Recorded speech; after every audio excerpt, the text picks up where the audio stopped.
I'm Josh Lipton, and I commute by bike. I'm here in Austin, Texas at the 2011 North American Handmade Bike Show.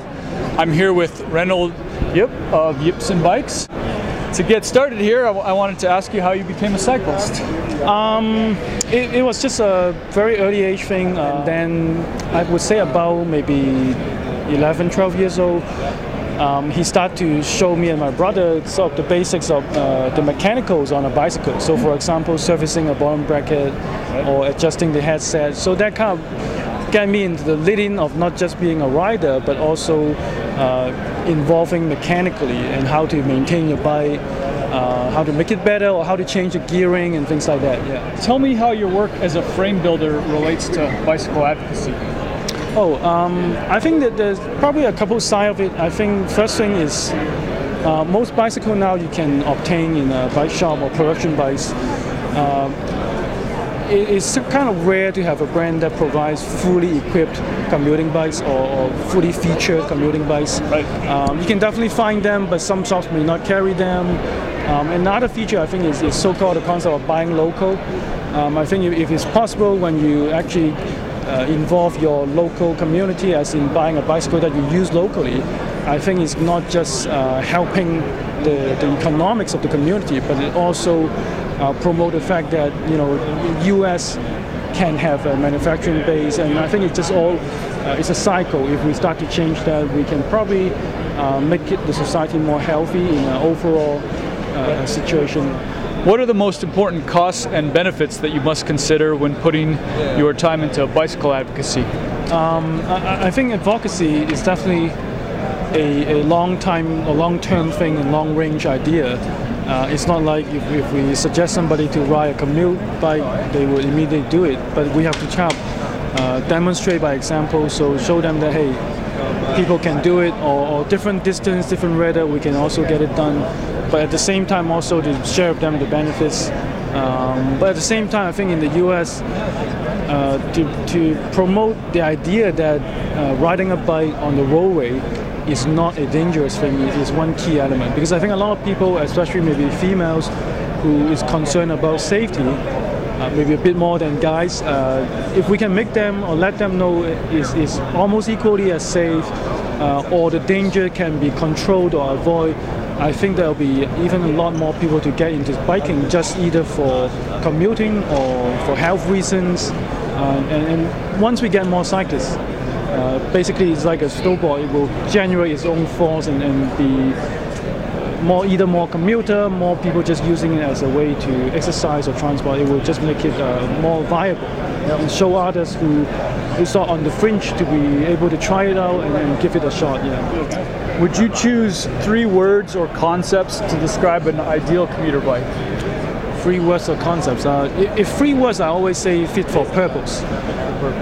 That's from my days of being a quality system consultant. Everything basically, quality means fit for purpose. And for commute bike, for fit for purpose is you may hit different weather.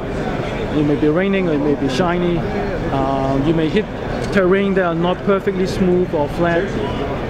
So your tire options, fender system, or you may be riding into the darkness, in the middle of the night or something like that. So you may want a lighting system. And in most cases, although I know in the US it's not as popular, people usually carry a backpack to carry whatever they need to carry. But on a bike you can have a carrier rack to put luggage on, so it doesn't have to be hanging on the back and causing you extra tiredness or something like that. So I would say, light fender, tire choice, and the luggage capacity are the key features. Yeah. But if you just want to sum it up in 3 words, I would say definitely fit for purpose. Fit for purpose. Okay. What inspired you to begin and to continue building bicycles? The beginning is kind of getting back to the childhood, the mechanical side of it. Right. I think once you learn enough mechanically, I was somehow driven to sort of go the next step or go even further. And at that point, it seems like, okay, once I know all the mechanical, how to build a wheel and how to service all these parts, then you start to think, okay, how about making this whole structure that can hang all the parts on? And I think that's the beginning. And in my case, in 2005, I went to UBI And about the same time, I also went to Serrata School for fit training. So I think combining the two things is very important. Is if you get a custom bike, it has to fit right. Otherwise, it's just a decoration you hang in a garage. Right. So both things fit again for purpose, and the design of it and how to make it happen are the key elements that got me into this. Yeah. What are the majority of your bikes used for? Majority, I would say most of my customers are, I would say sort of all-road. It may not be quite commuting like something like this. Somewhat probably more like the green bike on the back there. They do quite some road riding, but sometimes they will want to hit like a dirt road. They carry a bit of the extra clothing or food. So it may not purely be commuting purpose, but sometimes they do use that bike for commuting purposes. Right. But key thing, most of them are recreational cyclists who like to adventure a little bit, right. Who enjoy long bike rides that they are not absolutely sure where they are going, right. But they are more prepared because they have the wider tire, they have some extra clothing, some food, so they are not worried that they are lost or something like that. If money was no object, what bicycle accessories would you integrate into the bicycle frame? Which would you just build mounting points for? In a way, I would say maybe a lighting system is a key thing to integrate in? Yeah. And honestly, now in the market, there are more basic systems that are not so costly. Right. Although I know LED lights are very inexpensive. Right. But sometimes having a light system that is built in, you just don't have to think about it. Anytime you hit darkness, you turn a switch, you have light. Right. And of course, for safety reason, if you want a tail light to be always on, you can set it that way. You just roll the bike and it's on. Right. So I think there's two effects: it's safety, but also of course you can light the road. And a lot of the LED lights that you mount on the handlebar or helmet, they can see you, but you cannot see what's ahead of you. So sometimes I think it's not quite good enough, and I think we need to make it better. It's not just drivers can see you, but you can see what's ahead. Right. If there's a pothole, if there's glasses or something like that. So I would say maybe that's a very worthwhile investment to get a lighting system that is generated by the hub. Yep. About fenders and racks. Would you consider integrating that into the frame? Definitely. It just more depends on the weather. Like where I live, it's relatively dry on the summer season, so some people do not consider it necessary. But I totally agree to have the fender protection. If you hit any moisture, you're not going to get yourself wet.